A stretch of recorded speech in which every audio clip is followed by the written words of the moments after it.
Summer, sunshine, blue skies. Welcome to the warmest season of the year.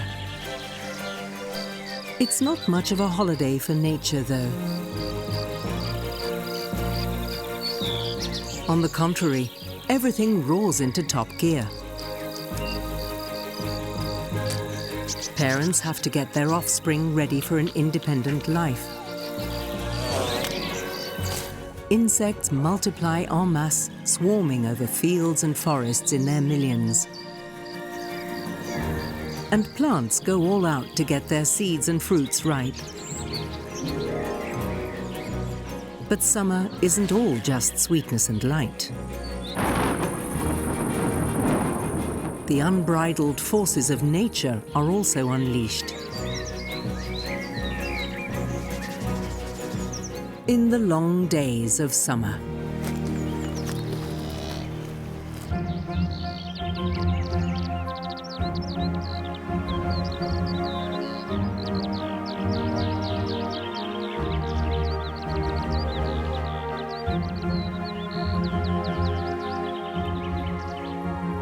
In many places, summer kicks off in bright yellow. Fields of lush dandelions mark the end of spring. Especially for bees, these flowers provide a rich pasture until early June.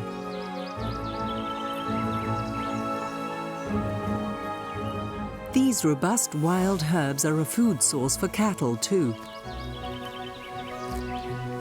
After eating, cows must ruminate several times so that the grass and flowers they've consumed can be turned into milk. Storks returned here back in early spring. Now, during the warm season, they're busy raising their young.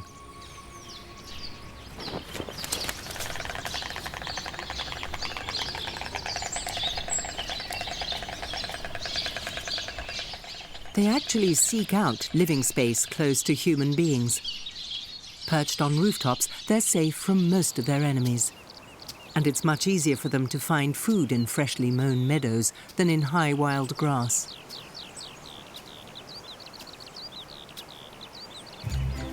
On the other hand, the fox avoids human habitation, and for good reason.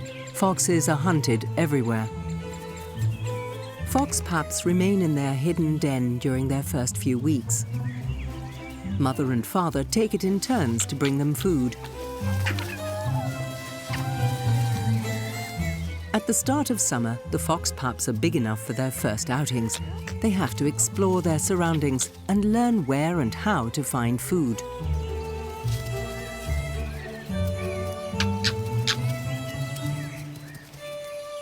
Of course, play is an important part of childhood, but these rough and tumbles also help the little ones practice important skills they will need later for survival: stalking, leaping, and fighting. A big deer is hardly suitable quarry for either the young foxes or their parents.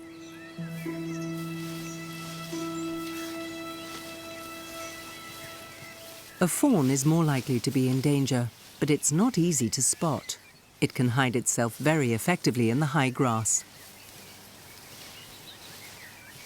And only a few weeks after it's born, the fawn follows its mother everywhere. Most dandelions are ready to seed by June.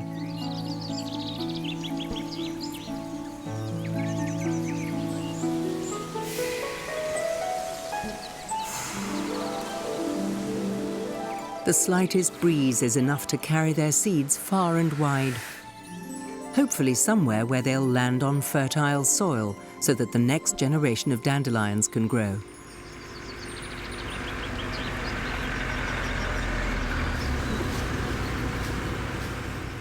In early summer, the meadows become a rather less harmonious place for the animal world. It's time for the first mowing.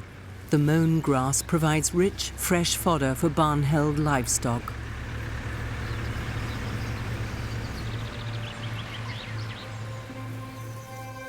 The meadows grow back quickly, blooming and maturing in a very short time.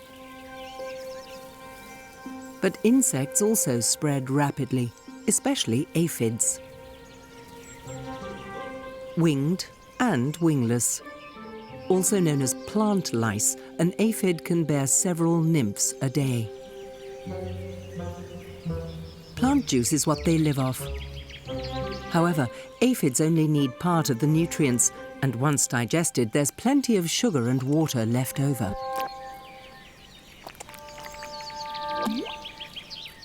And this sweet syrup, called honeydew, attracts the ants. They gather the aphid's secretions to feed the young in their own nest.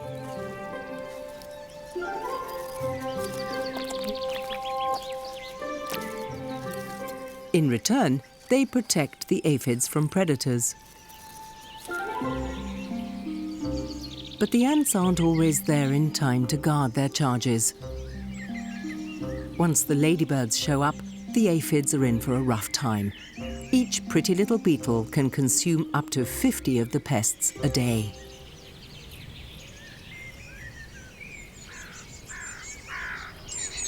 But the biggest danger for these creepy crawlies is posed by birds. They're out hunting bugs by the thousands for their hungry offspring. Summer is a hectic time for parent birds. Like the blue tit, they're all on a constant search for food. Plant lice, caterpillars and beetles are top of the list now, as their chicks need protein in order to grow. They need parental care even after they've left the nest and can fly. And while the young scatter in the branches, their parents fly hither and thither, battling to keep them all fed. Between feeding sessions, the young birds scout their immediate surroundings for anything edible. Soon they will have to catch beetles and caterpillars themselves. The beginning of summer is high season for the codling moth, a pest that attacks ripening fruit after the apple tree has blossomed. A juicy codling moth caterpillar would make a tasty snack.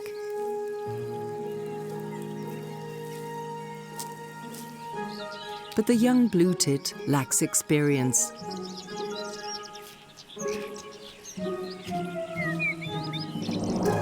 It has yet to develop the right beak skills.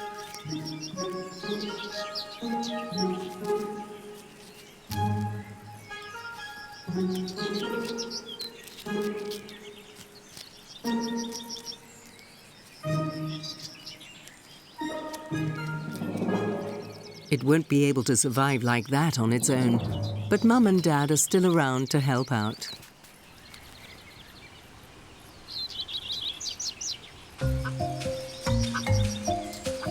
In the duck world, things are quite different. The ducklings are precocial, leaving their nests immediately upon hatching to look for their own food.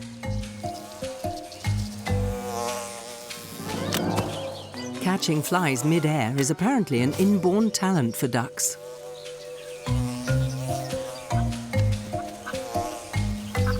Once they've eaten enough plant and insect food in the meadow, the mother duck leads them to the lake. This is where these waterfowl are in their real element. Even though they still only have downy feathers, the little ones are already experts at swimming and diving.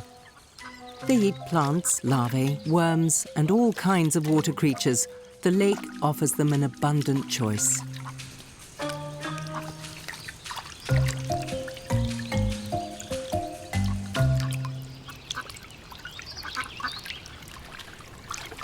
The great crested grebe's chicks are actually also able to swim and dive immediately after hatching.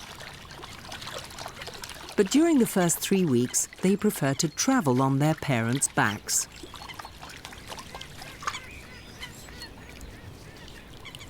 A nice, safe place to wait for their next meal.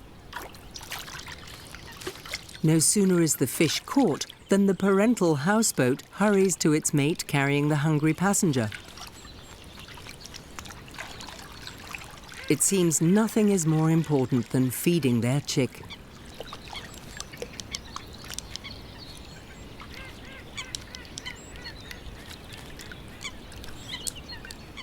That's the parents' main job during the summer.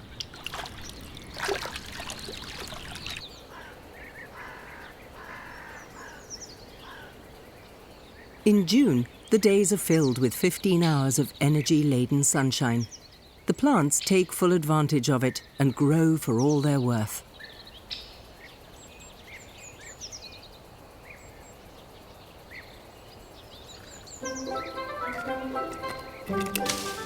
For the female squirrel, the long days mean more time to forage for food.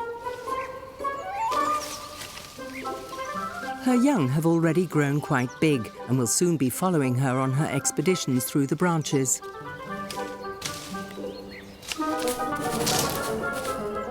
On her exploratory forays, the mother finds fresh buds, berries and fruits to eat, or even young birds. She needs a highly nutritious diet as her young are still dependent on her.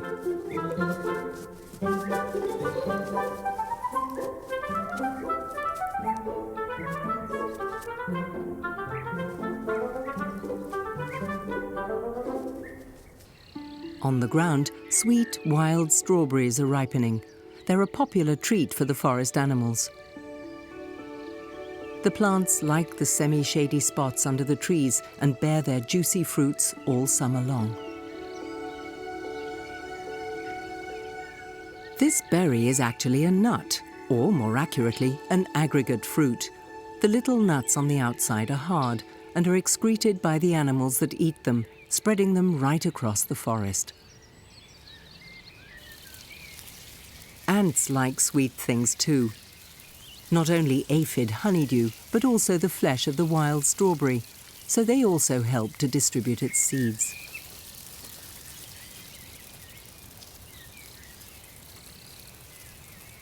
But red ants are hardly peace-loving vegetarians.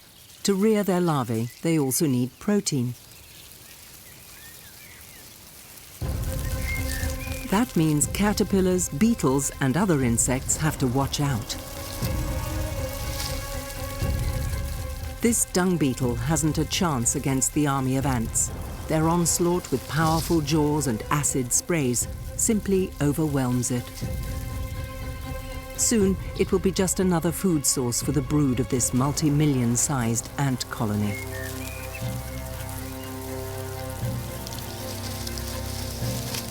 Summer is high season in the ant nest. Their offspring's nutritional requirements are enormous.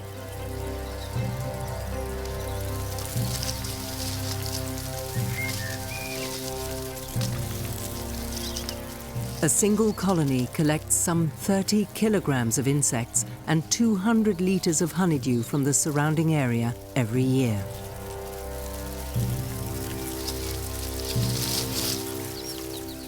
This is their peak harvest time as the ant colony rests in winter. Elm tree seeds are already ripe in early summer. Nutritious food for this female squirrel.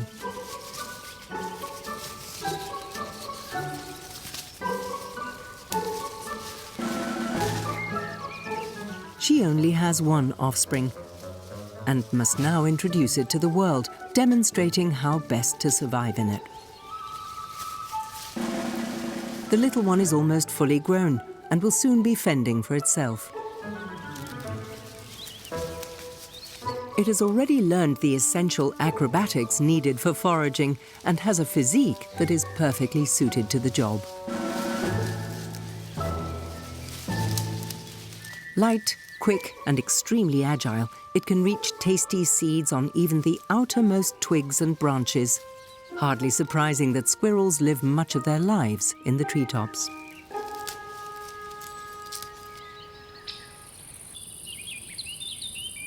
In contrast, lakes and ponds form the focal point of life for a wide variety of insects and microorganisms.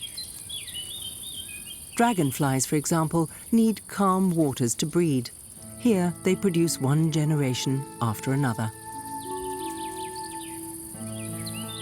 These azure damselflies have just hatched and now have around 4 weeks in which to mate.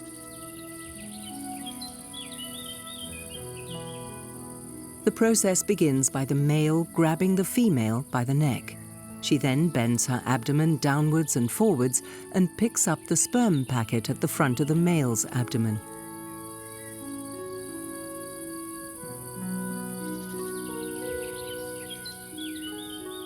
Both of them have to stay on the lookout, as not every damselfly has found its own partner.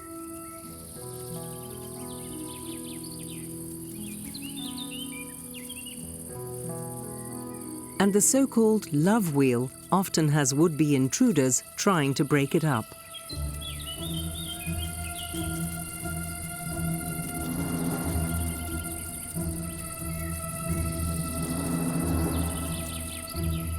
Other males also want to pass on their genes, but a mating couple already locked together is not that easy to pry apart. The victorious male holds on to his female partner until she has deposited her eggs, ensuring that no one else can interfere. An aquatic plant just below the lake's surface is the perfect place for damselflies to lay their eggs.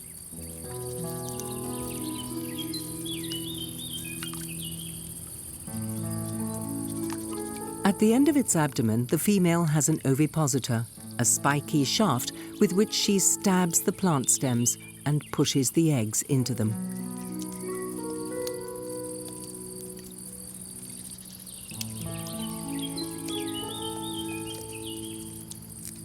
In just a few weeks, larvae will hatch from these eggs, and next year they will metamorphose into damselflies. Everywhere else in the insect world, too, the main priority now is to create as many offspring as possible.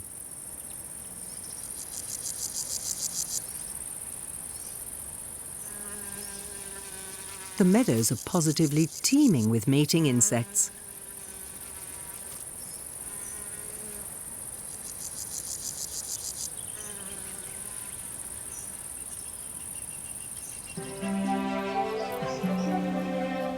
The end of June is the high point of summer. An unmistakable sign of this is the field poppy.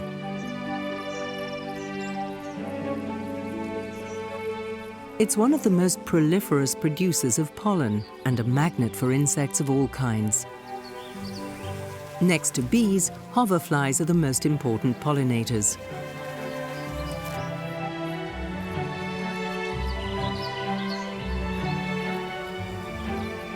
Since the Stone Age, the poppy has been a typical companion plant to grains. Today, however, the poppy is considered a weed in grain fields, as are many other wildflowers that grow on farmland.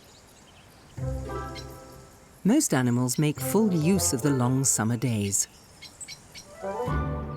But the dormouse has a different rhythm. While it's light, it would rather stay in its nest. There, it will sleep all day long.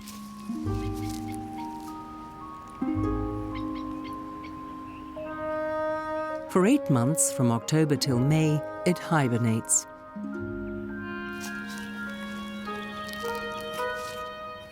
It's only active for 4 months during summer. But not when the sun is high in the sky.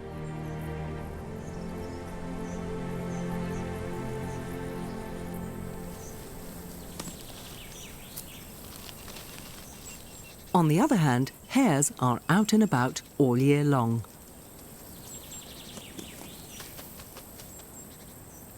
Now and again, their territories overlap with those of the rabbits. Seen next to each other, they're easy to tell apart. Rabbits are small and rounder. Hares are bigger and have much longer ears. Hares are loners, living in the open fields, and only get together during the mating season.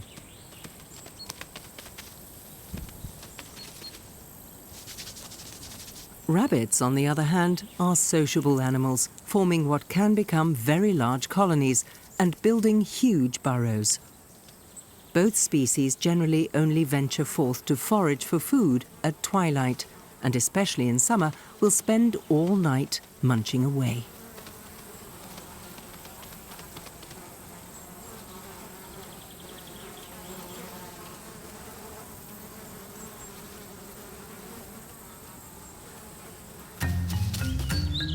Badgers also only spring into action at dusk.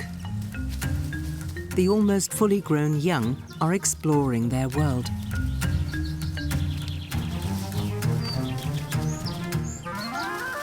Their playground is the edge of the forest, where they can easily find cover to hide.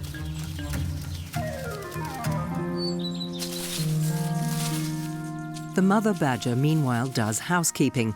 To keep the set comfortable, she collects leaves and carries them into the extensive underground hollow. After all, it's where the family spends most of its time.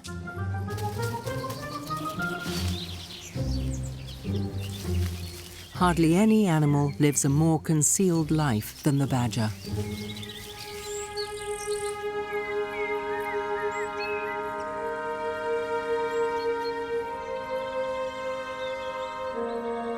The nights are short in summer.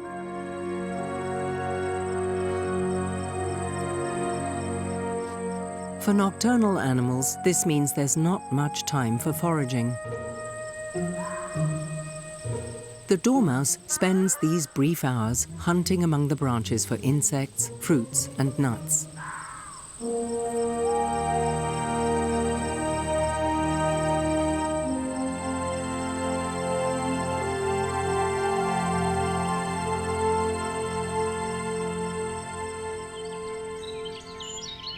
In summer, many animals take advantage of the cool early morning hours.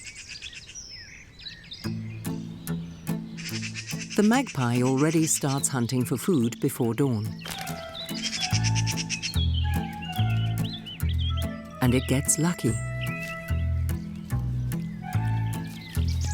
A carcass is a very convenient find. But it has to watch out because this is not its own prey. It actually belongs to the young foxes.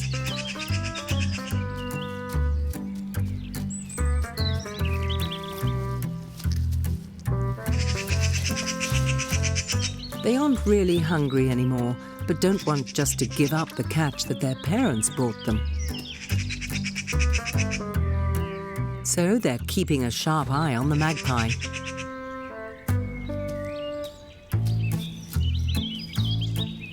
A cat and mouse game ensues.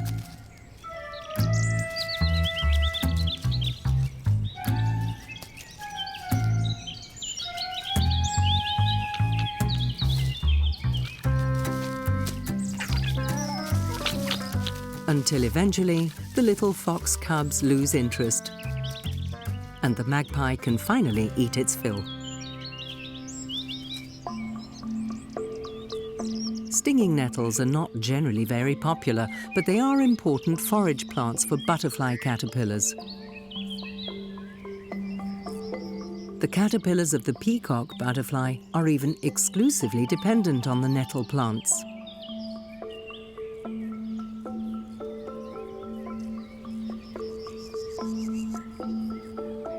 The small tortoiseshell that hatches out of this caterpillar can't do without nettles either.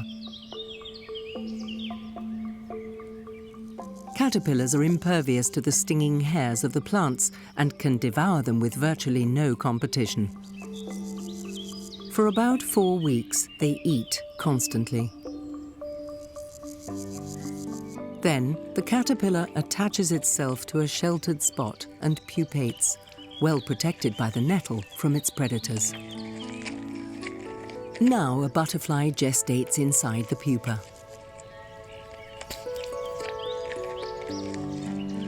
Both the small tortoiseshell and the peacock butterfly take around 2 to 3 weeks to emerge from their pupae.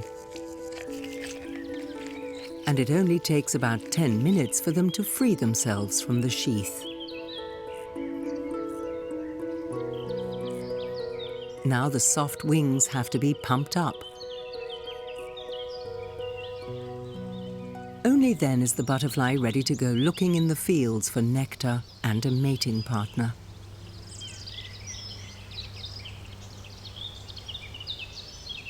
Flower-filled meadows are populated by a host of different species. From the small tortoiseshell to the ringlet and common yellow swallowtail, It's an excellent habitat for them all.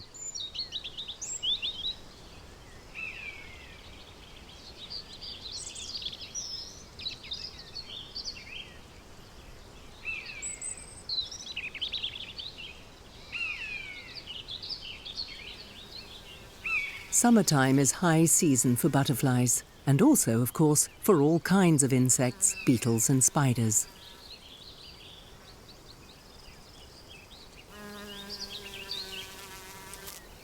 Not all field dwellers are interested in nectar and pollen.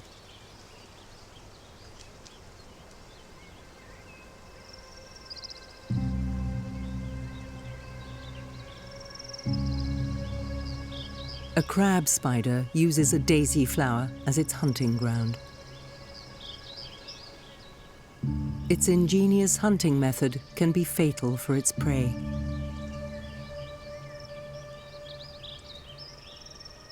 It waits, motionless, for its victim.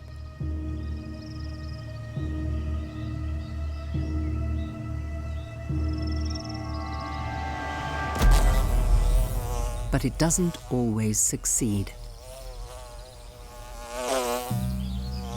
Now, all it can do is wait some more.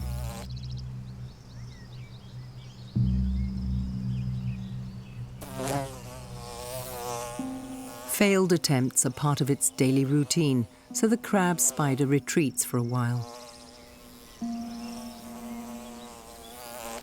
It's very well camouflaged, being able to adapt the color of its body to the environment. And it continues to lurk, unnoticed. Until finally, it has a successful catch.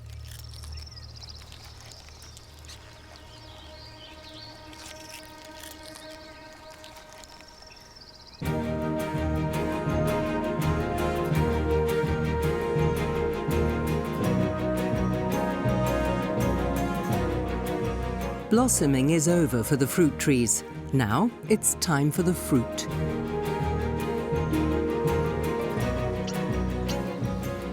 Cherries are among the earliest additions to the menu for many fruit lovers. Among them, and especially keen, is the starling. Feeding their insatiable offspring is easier directly at the food source.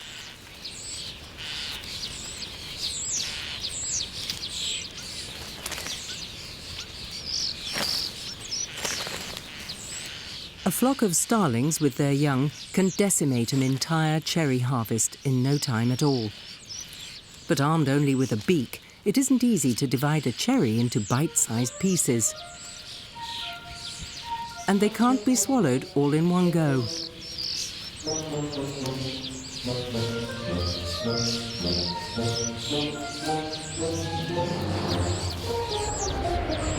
Amid all the bounty, things can go wrong. But in nature, nothing goes to waste. A cherry like this will always find grateful takers on the ground below. Mice love the sweet, juicy fruit.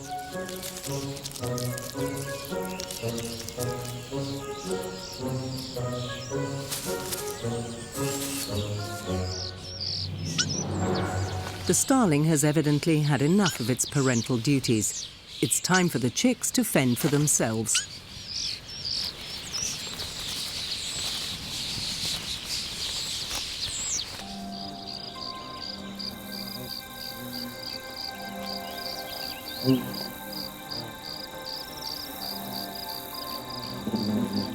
The summer heat gets more and more intense, even in the shade of the trees. In the hornet colony, they're feeling the heat noticeably. The guards at the entrance of the nest now have an additional duty. They use their wings as fans, fanning cool air into the nest.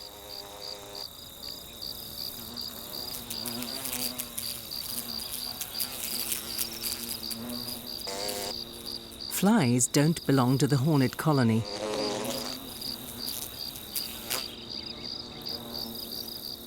The same as everywhere else, They're not wanted around here. And even a guard hornet can't get on with its job properly when irritating flies are buzzing about.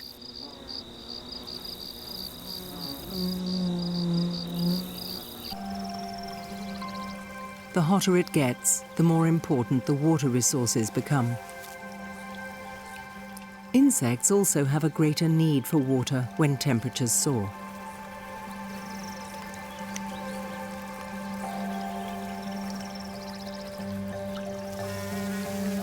Bees don't only drink to quench their thirst, they fill up on water so they can help cool down the hive at home.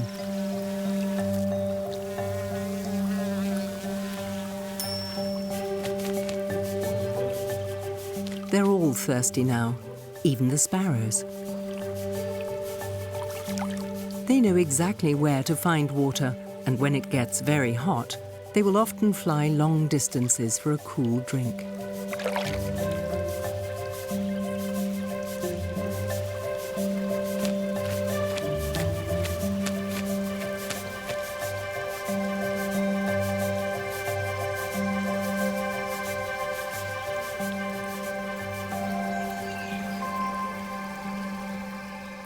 Just like bees, the wasps also use water to cool their nests.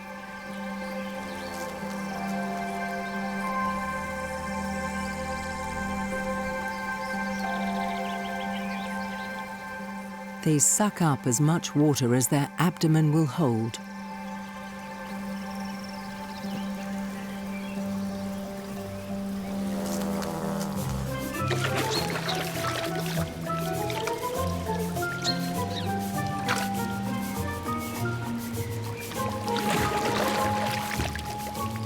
Sparrows are also interested in more than just drinking the water. It helps them to cool down. And they can clean their feathers while splashing about too.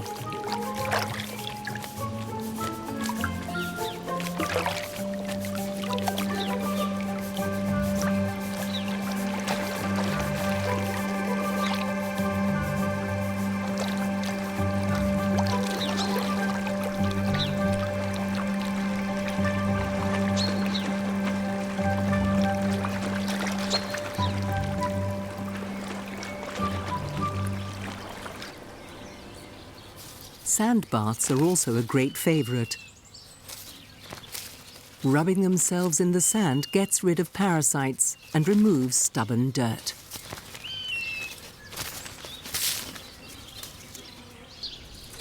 Sparrows are sociable birds, preferring to nest in groups.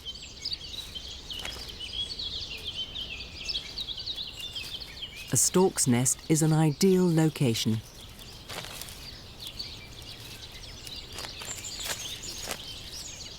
Here, they're well protected and their nests are in the shade.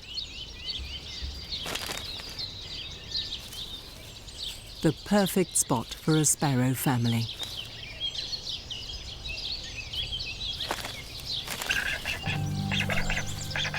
For young storks, however, the heat can be dangerous. Their nests are exposed to the merciless glare of the sun. The parent birds must provide shade, or else their young could die.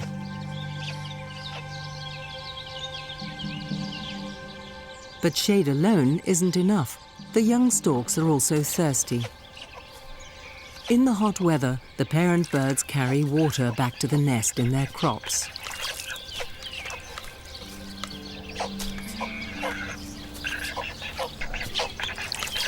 Much needed refreshment for the troubled chicks.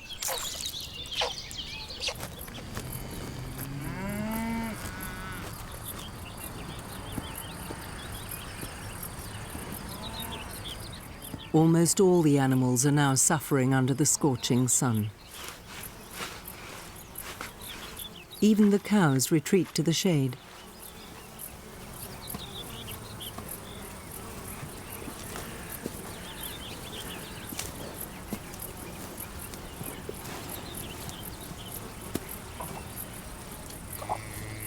And drinking has become almost more important than eating.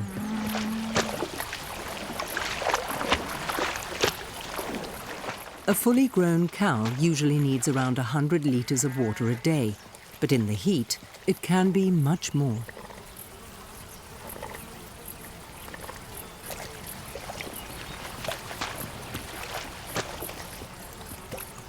All through the summer, mosquitoes and gnats breed in shallow or stagnant water.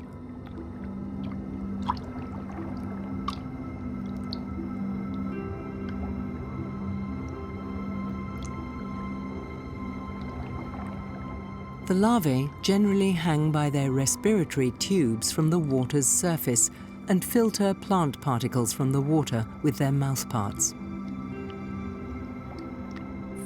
After a few weeks, they change their habitat and leave their subaquatic world.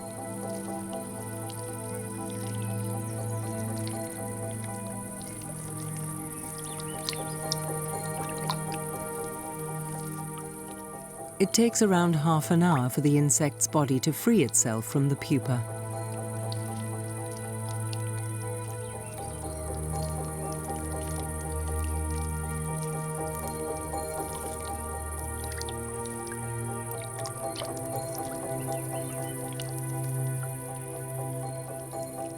In point of fact, the mosquito is a miracle of nature.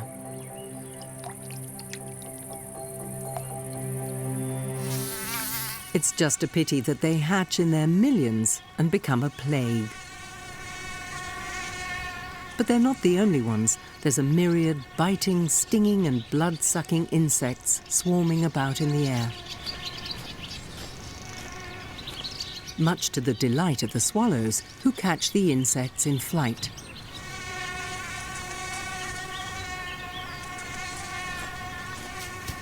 For most other animals, however, the swarms of mosquitoes are extremely annoying.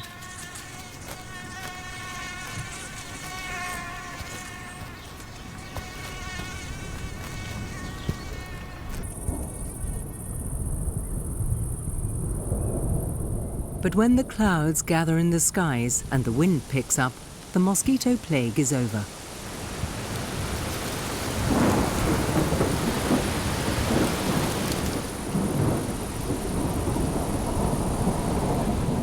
A typical summer thunderstorm is brewing.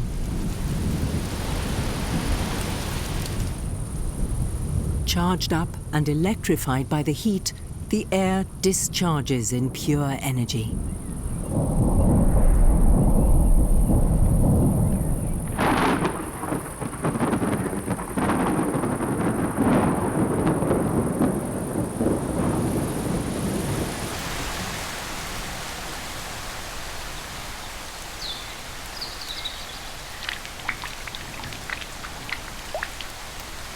For nature, parched and thirsting, the rain is a blessing.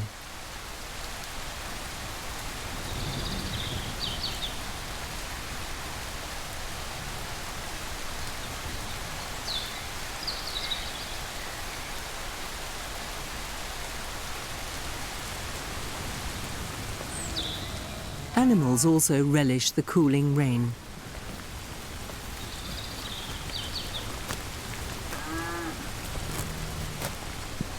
Cows can now eat and drink at the same time.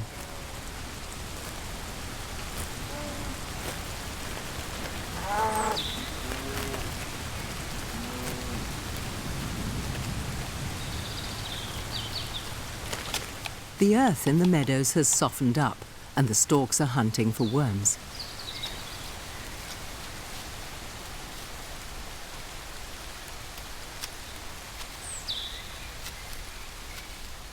The cool moisture gives the plant and animal kingdoms respite from the stressful heat.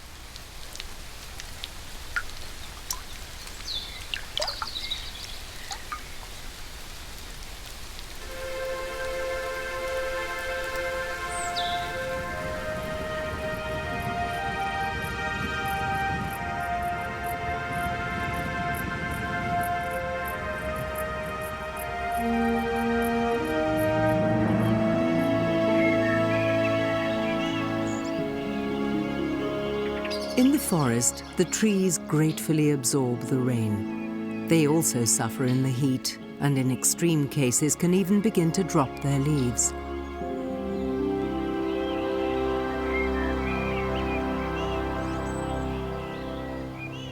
But for now, they can continue to provide shade with their dense leaf canopy.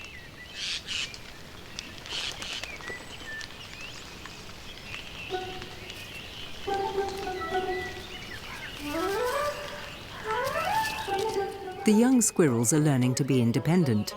They're practicing their climbing skills as they play.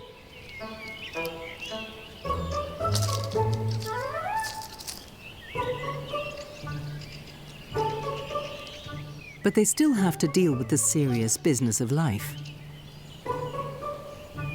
And above all, that means finding food. There's usually no shortage of spruce cones. But these little forest imps have many enemies. Have they learned enough from their mother to be able to survive on their own? A nap high up in the treetop seems safe enough. But on the ground, watchfulness is essential. From their ear tufts to the tip of their tails, the squirrel's body is ideally designed for life in the forest. A vital prerequisite for survival in their adult life. Since the first fresh greenery appeared, the deer have been eating their fill. They have long since made up for their weight loss during winter and are now building up their reserves. They will need them too, because their mating season, or rut, already starts in July. 67 days after the birth of their kids, the does are fertile again. But he first has to discover whether or not she's ready yet.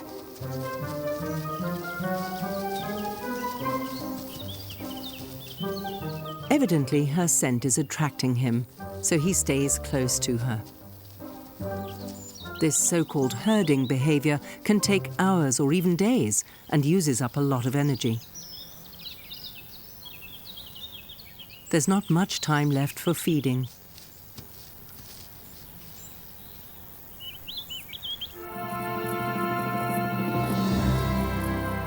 The hay harvest in late summer mainly serves to provide stores for the farmer.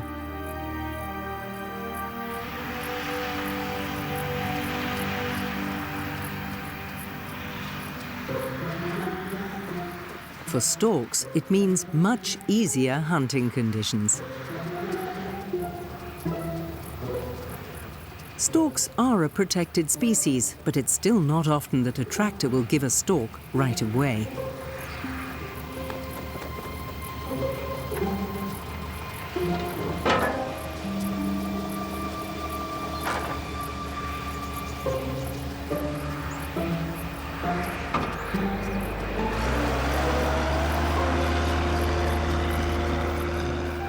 When the meadow is freshly mown, the storks gather up the dead insects.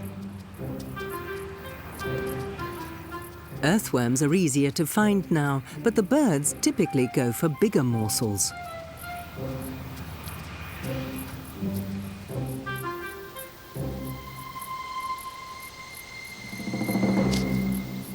Mice are the storks' main prey, especially when they're rearing their young.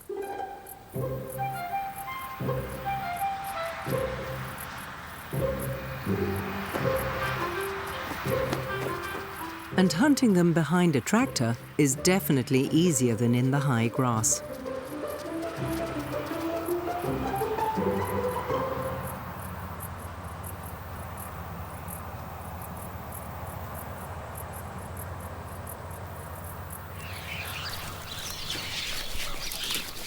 The nest-bound young are constantly hungry.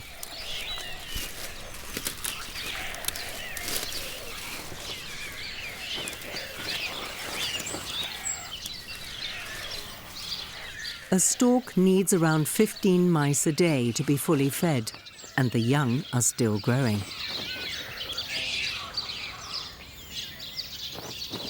At the end of July, the young birds are nearly fully fledged. They won't be staying with their parents for much longer. As soon as the migration southward begins in August, they will be on their own.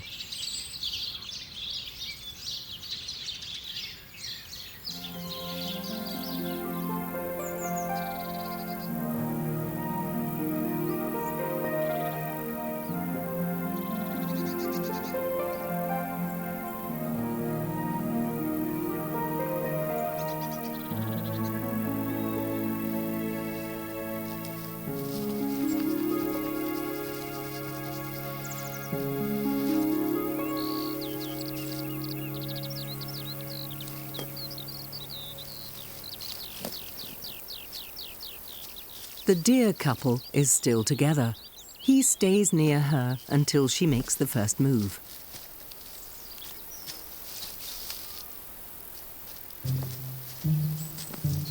Is this a good sign that she approaches him so closely?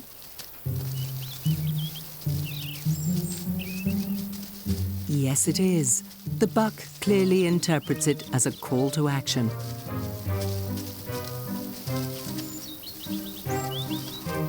She's only fertile for a short while, and he can't afford to miss the moment.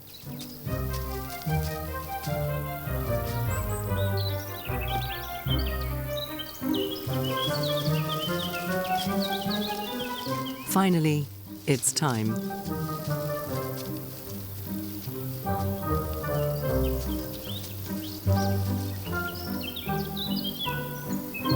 After mating, the fertilized egg will stay in the roe deer's womb, only beginning to develop further in December or later. The following May or June, the roe will give birth to new offspring.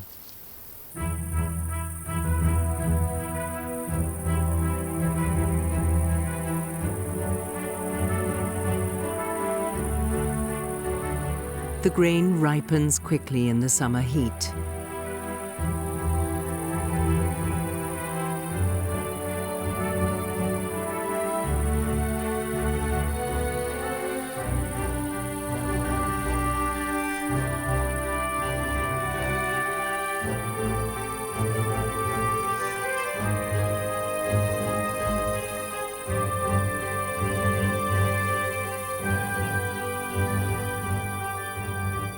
And if the weather conditions are not too dry, there's a good chance of a rich harvest.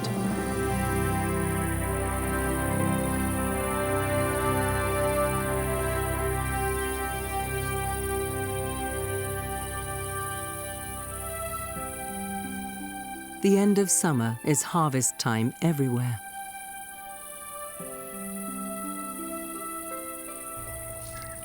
The young have left home, and the animals can now take care of themselves.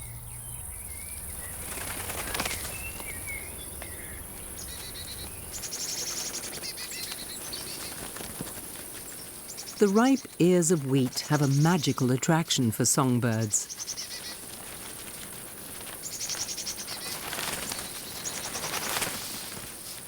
Flocks of sparrows arrive.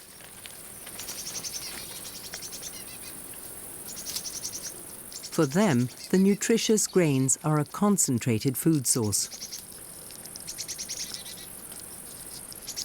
While they were rearing their chicks, they mainly fed on insects.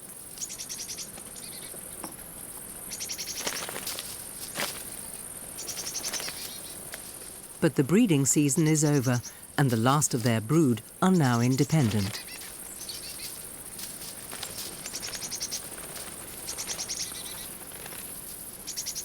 So, now that the grain has ripened, it's time for a change in diet.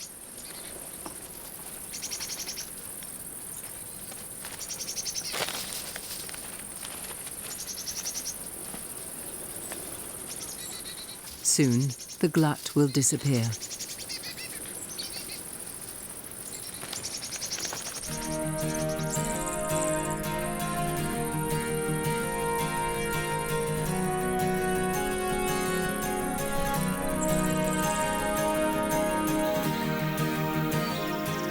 Sunflowers bloom towards the end of the warm season.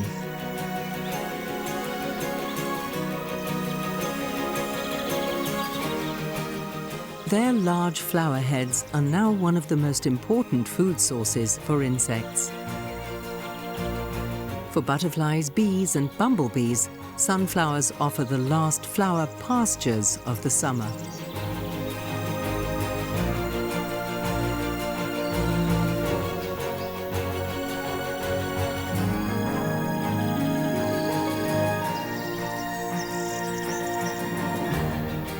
Trees bend under the weight of fruits that have absorbed every available ray of sunshine to ripen.